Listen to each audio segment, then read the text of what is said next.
Welcome to this week's edition of New York Now. I'm Dan Clark. We're now less than a month out from Governor Kathy Hochul's State of the State address, and we already have some clues on what will be in it. Hochul joined New York City Mayor Eric Adams at an event this week put on by the group A Better New York, or ABNY. It's an economic development nonprofit. And both Hochul and the mayor laid out a few ideas for boosting the city's economy and culture, but both said that's easier said than done. New York City still hasn't fully recovered the number of jobs lost during the pandemic, according to the State Department of Labor. But as those jobs come back, New York has another problem, its housing crisis. And that's something that Hochul says she'll have a plan for next month. So the jobs are there, the housing is not. And that's why in my upcoming State of the State address, I will put forth a comprehensive housing plan. And within this, it will include the building of 800,000 new units of housing over the next decade, and I want to make it sooner than that. And then on Thursday, Hochul spoke to reporters at the state capitol. Let's get into that and more with Josh Solomon from the Times-Union. Josh, thank you for coming in. No problem. So you asked the governor, she was talking about a lot of different things. It was a combo winter storm warning and then a reflection on kind of her first 18 months or so in office. We were talking about housing right before this. You asked her about something called good cause eviction. It's a bill that it's a little bit more complicated than I want to get into on the air, but it's a bill that would basically force landlords to have a good cause to evict someone, and those causes are listed in the legislation. We don't have to get into it. Any indication on where she stands? She was very committed to not committing on the issue, which she typically does on legislation, so it's not out of the ordinary for her to kind of avoid taking a hard stance on it. But we know that the reason it's important to find out where she is on it is because we know that this is going to be the most important piece of legislation for progressives.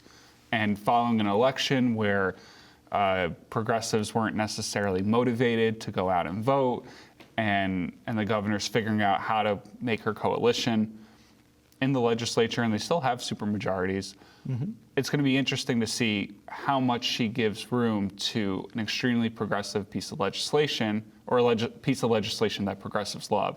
And the big piece of it that is controversial is, some would argue, it includes a piece of rent stabilization in it, which proponents of it say no, but that's kind of where it becomes really difficult. Right. This has been a few years of trying to negotiate a very thin line between what property owners like about it, they don't really like anything about it, and what renters like about it, particularly progressives, you're right. That's just one of these housing issues for her State of the State that I want to get into a little bit. Before we got in the air, you mentioned that she hasn't really mentioned a lot about affordable housing just yet. I'm really curious because last year in her State of the State, she made a very big focus on housing in terms of affordable housing, supportive housing, and I'm curious about where she takes it from here. Anything in your crystal ball? The crystal balls, well, the governor during a housing conference speech a couple weeks ago in Manhattan gave what she called a trailer to the movie, and the movie being the State of the State on January 10th. And she said repeatedly, housing's going to be the top priority. And she's calling it housing. And at this speech, she started off saying, last year we did $25 billion over 5 years for 100,000 homes, but specifically under the umbrella of affordable housing.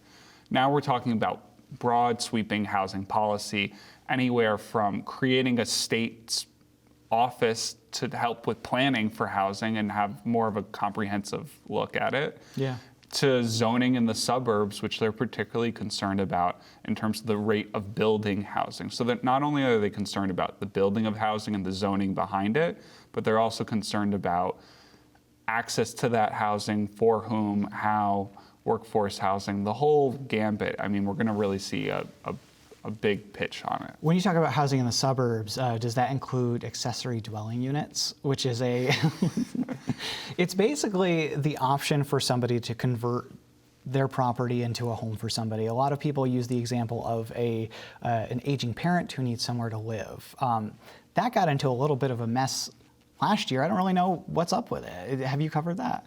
I have, and if you hear the words ADU, accessory dwelling unit, know that you're hearing a very politically charged term. Yeah, which is I didn't know about this until before last year. I didn't know that it was so controversial of a thing. Why is it controversial? Well, there seems to be some distaste in the suburbs, particularly in Westchester and Long Island, of do we allow this, and rather who should allow it? And it's really goes back to like a question of home rule on zoning and whether or not we should change, the state should change its policy on, is the state going to say this is allowed by right because we're so concerned about the threat of a housing crisis that we need to create more housing, whether it be for a grandmother, for a recent college grad, or for a young person coming to the community and wanting to commute into the city through Metro North or something, right? Mm-hmm. Folks, it may less be that is the issue, and it's more so we should decide it. Let us decide home by home by home at local zoning boards, local planning boards, and that's how we control what our community looks like. And that's what we pay taxes for, and that's what we deserve a right to do. It's an interesting issue, and it came up and seemed to be gaining some steam last year, and then it was like tennis. The ball came over, and the interest against it, which it vanished very quickly last year. It was just one of those things that Hochul seemed to go really strong on and then not, and then kind of like abandoned at the wayside. We have about a minute left. The governor made some interesting comments regarding the state's finances heading into next year as well, saying that, last year it was looking good. This year, we don't really know. What do you get from that?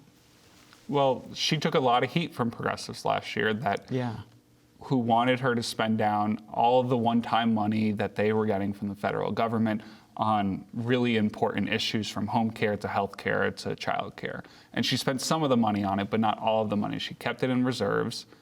And that reserve money, what the governor is saying so far, is hopefully going to pad the landing regarding any potential mild recession. And they're hoping that that'll preserve them from any having to institute a tax hike or something of that nature. But it's still very early. Right. And she did say also that she is I don't remember quite how she phrased it. She does not foresee any tax increases, which will probably upset progressives who are looking for higher taxes on the wealthy, as we will get into later in the show, so stick around.